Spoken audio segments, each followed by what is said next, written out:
Okay, let me address this very important issue, which is politicians getting the vaccines. What the committee that Adham and I chair right now are doing in terms of the prioritization list is risk assessment. I don't look at you and say you're a politician, you should get it first or last. I look at you, I look at your responsibilities, and we analyze how your risk assessment about how likely it is that you can become someone who spreads the virus. That's the risk assessment.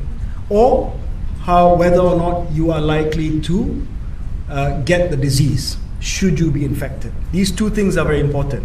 When we decide on the priority list, one is we decide, are you likely to develop COVID-19 if you are infected by SARS-CoV-2, and are you likely to suffer from it, i.e. possibly die from it. That's why countries have prioritized all people, because the data shows that they are vulnerable from the worst effects of COVID-19, as well as people with comorbidity, heart disease, diabetes, cancer patients, etc., or respiratory disease.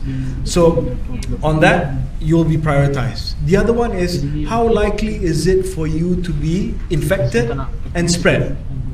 So frontline workers, we have to prioritize, because there's been thousands of frontline workers who've been infected. So by the same token, politicians will be assessed on that basis. How likely is it that a public official is likely to be infected or to infect others?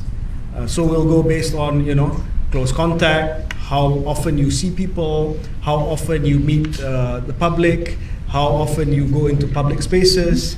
If you ask me today, I would argue that you guys, media, also priority. Look at this.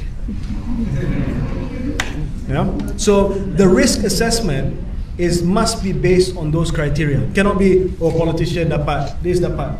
It's not so much your job title, but it's the risk assessment about whether or not you can get sick, die, or whether you can be infected.